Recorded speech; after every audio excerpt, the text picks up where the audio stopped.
tugas presentasi materi dia terkait fenomena logical fallacy dan post-truth.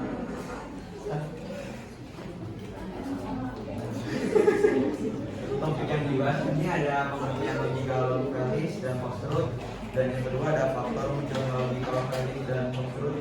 Yang ketiga dampak logical fallacy dan post-truth di masyarakat.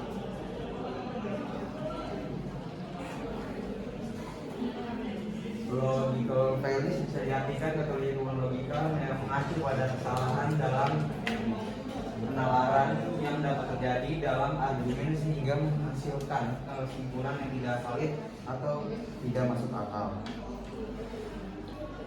Di dalam kekeliruan logik ini terdapat beberapa kategori. Yang pertama ada kekeliruan formal dan kekeliruan informal.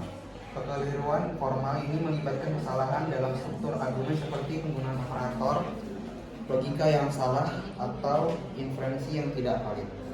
Yang kedua ada kekeliruan informal. Kekeliruan ini melibatkan kesalahan dalam isi atau konteks suatu argumen seperti serangan hominem, argumen manusia jerami, atau kotomi. Contoh kesalahan logika meliputi yang pertama ada ad hominem, menyerang orangnya bukan argumennya.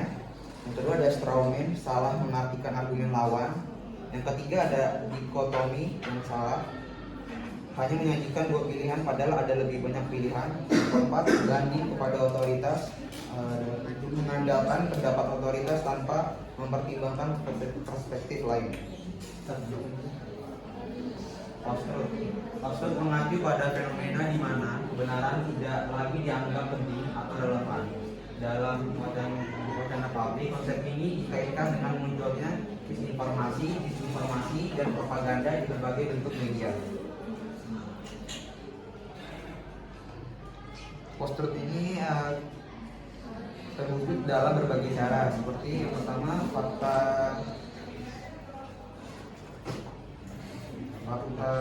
alternatif, itu menyanyikan informasi palsu sebagai benar. Yang kedua berita palsu, menyebarkan informasi palsu atau menyesatkan melalui saluran berita. Yang ketiga ada propaganda, menggunakan pesan persuasif untuk memengaruhi opini publik tanpa mempertimbangkan kebenarannya.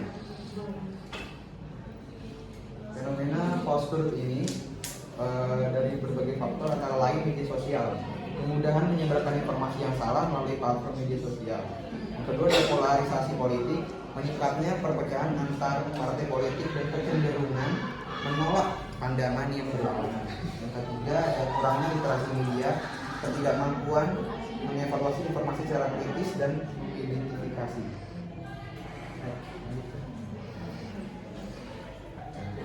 Penyebab munculnya logical fallacy dan post-truth.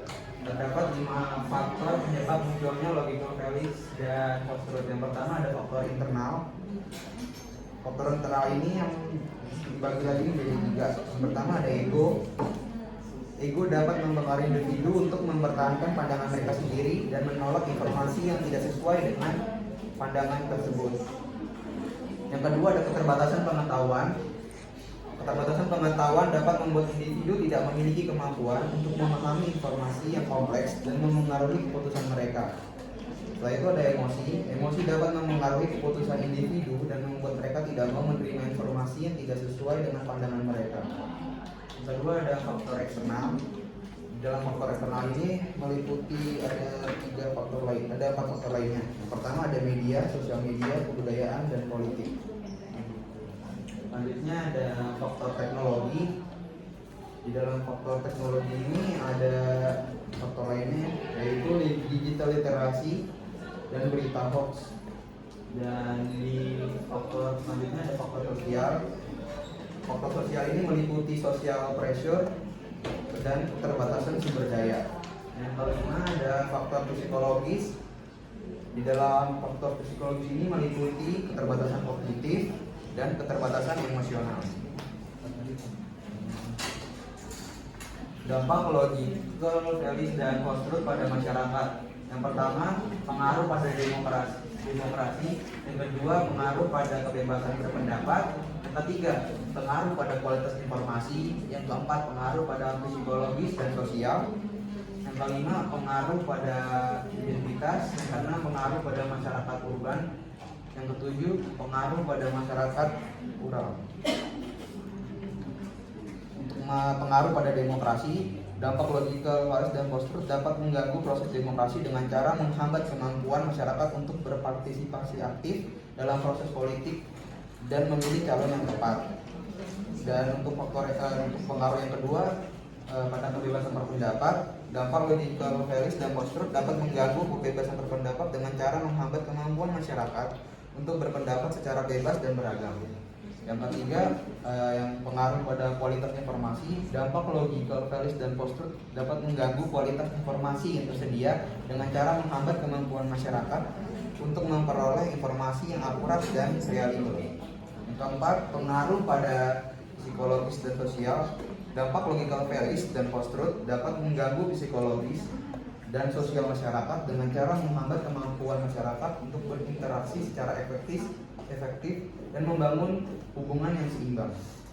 Selanjutnya ada pengaruh pada identitas. Dampak logikal, waris, dan post-truth dapat mengganggu identitas masyarakat dengan cara menghambat kemampuan masyarakat untuk memahami diri mereka sendiri dan berinteraksi dengan orang lain secara efektif. Yang keenam, ada pengaruh pada masyarakat umum. Dampak dari logikal, waris, dan post-truth dapat mengganggu masyarakat urban dengan cara menghambat kemampuan masyarakat untuk memperoleh informasi yang akurat, reliabel, serta menghambat kemampuan masyarakat untuk berinteraksi secara efektif. Dengan demikian, masyarakat urban dapat mengalami stres, depresi, dan isolasi sosial. Yang terakhir, yaitu pengaruh pada masyarakat rural. Dampak logikal, waris, dan post-truth ini dapat mengganggu masyarakat rural dengan cara menghambat kemampuan masyarakat memperoleh informasi yang akurat, reliabel, serta menghambat kemampuan masyarakat untuk berinteraksi secara efektif.